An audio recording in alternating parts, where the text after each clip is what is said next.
Hi, welcome to SBR Videos. I'm Peter Loshak. Today is Friday, February 20th. This is our daily NBA show that we've been doing with Joe Duffy from OffshoreInsiders.com yesterday. Unbelievable. Joe Duffy picked off right where he left off, giving us a winner on the Clippers. That brings him to 16-9 against the spread overall in our show. Joe Duffy, thanks for being back with us. How are you doing this, Joe Duffy? Thank you, Peter. Well, I rarely lose, but I'm completely giving it up for Lent. Well, maybe some people are wondering, who is this guy, Joe Duffy, that's gone 16-9 against the spread in this NBA show? And these aren't even your top picks every day. These are your second-tier picks that you give us for free that don't make it into your premium or wise guy plays or anything like that. So for anyone who's wondering, tell us what you're all about, what your website, OffshoreInsiders.com, is all about. That's true. There are a lot of younger gamblers out there who maybe when I started my career, they weren't even born, but I've been in this business professionally since 1988, actually part-time before that when I worked for what is now the Sports Network wire service. But anyway, full-time handicapper since 1988. That's all I do. My entire life is my passion. It's my occupation. Joe Duffy's picks at OffshoreInsiders.com. Well, you're obviously proving why you have been able to do that your whole life. And thanks for all your free picks in this show. Today we have a 13-game card. I'm still feeling a little bit nervous about a lot of these lines, and there was a lot of line movement on the overnight. So I just have one that I'm going to go with. I'm going to get a much worse line than the overnight, whatever. Hopefully it won't land in the middle and I'll be frustrated. But it's going to be the under in Phoenix, Minnesota, right? Both of them have had a bunch of roster changes. A lot of teams have had big roster changes for these games after the trade deadline. And on the overnight, it was 211 or 211.5. Right now, it's 207 or 207.5. Hopefully, it won't matter. But with all the roster changes, Phoenix went under in 8 of their 9 games heading into the break. And I know you don't want to look at those trends too closely and predict that they're going to continue after the break. But here, it's a high total. The roster changes. I'm going to take the under 207.5 in Phoenix, Minnesota. What do you think about that one, Joe Duffy? Yeah, even if Brandon Knight does happen to play, you remember what I always tell you, that there's always going to be some chemistry problems early.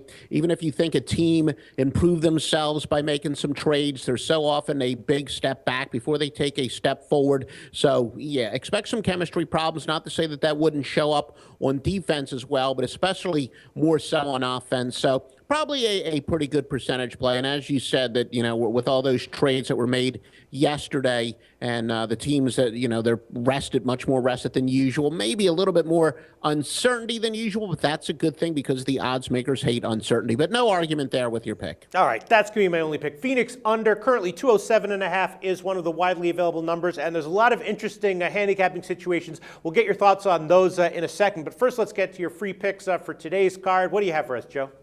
I'm going to go with Philadelphia unders. We know they wound up trading one of their few weapons, Michael Carter Williams. Granted, he wasn't, the all-time greatest shooter. That's really what stopped him from being among the best players in the NBA. But he's a better-than-average player, and especially since they lost Troy Roten, who was a good player. Philadelphia is already going under 11-4 since losing Roten, and 14-7 without him overalls. He was also hurt earlier in the year. Now with Michael Carter Williams out, look, the Sixers are playing some pretty good defense, but I guess, the joke that I saw yesterday was the Sixers are trying to earn every first-round pick in 2022, that basically once they have a guy who can score, they wind up getting rid of him, or conveniently they have an injury. They just seem to be tanking it, and they don't have much offensive weapons. I really think Philadelphia is going to be a pretty good under team until the odds makers continue to make the total lower and lower. But I'm going to go with the Philadelphia-Indiana game to go under the total. All right, well, that one makes me a little bit nervous. Again, there was a big line movement on that one. The overnight line was 187. Right now it's 184 or 184.5, so we can give you 184.5. I'm just kind of remembering that Indiana kind of, they're getting healthier. They're off the long layoff, and they kind of started to go higher scoring towards the end of the first half. And I'm thinking that first game back from the All-Star break, such a low total, I don't know, it just makes me a little bit nervous how low the total is, and in light of how Indiana was scoring before the break. Yeah, but neither one of these teams plays up-tempo. And again, the rest, I think, rustiness is going to show up a little bit more on offense than it is on defense. They're going to have the effort on the defensive end of the game, but, a little rusty, and there's no real way to simulate game situations. So I think the shooting percentages are generally going to be down after such a long break. But yeah, it's a low total for a reason. I said that years ago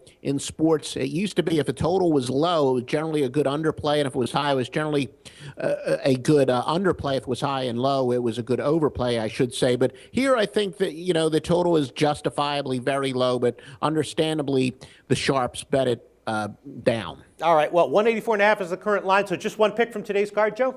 Yeah, just one free pick for today's card. I mean, there's a couple other things I sort of had an eye on. One of my better systems, although it applied to Miami, I'm thinking that maybe the Knicks could fit under that Patrick Ewing theory, as a lot of people call it, with Melo Anthony out. I always thought he was a very overrated player anyway, and I think that the Knicks might actually have a little bit of value, so I wound up staying away from that. So, yeah, that's the only free pick I do have for today is Indiana and Philly to go under the total. All right, well, then there's a couple of other games that are kind of interesting. Can I ask you about those, Joe? You got it. All right, the first one, New Orleans at Orlando, right? The Orlando has an interim coach. They're kind of, it's a lost season for Orlando. New Orleans, a lot of quality play recently. They're getting a lot of their guys back healthy. I read that Anthony Davis is going to play.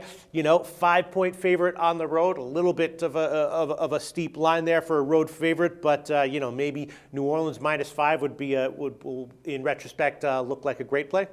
Yeah, it does look like the eyebrow. Anthony Davis should certainly be back. He's probably the second best player in the league, and Ryan Anderson is likely to come back. I don't know if, the fact that they just missed a little bit, there should be major chemistry problems. But, keep in mind, at least for Orlando, one of those under-the-radar players, Tobias Harris, he did miss 2 games before the All-Star break. He is listed as probable, so they're going to get a little bit of a weapon back. I know the last time I checked, New Orleans was a fairly big public play, and as a general rule of thumb, you want to fade those public plays. And getting back to that system, I forgot to update the precise. I think it's like 35-16. Remember, we talked about when we started doing these podcasts how it was quite the anomaly that road favorites were such a good play in the NBA, which was shocking because the public generally prefers to bet the road favorites, and now the home underdogs have come around. So I don't know. That makes me a little bit nervous there. All right, I hear you. And then a couple other road favorites that look interesting. Chicago, they're starting to play very well.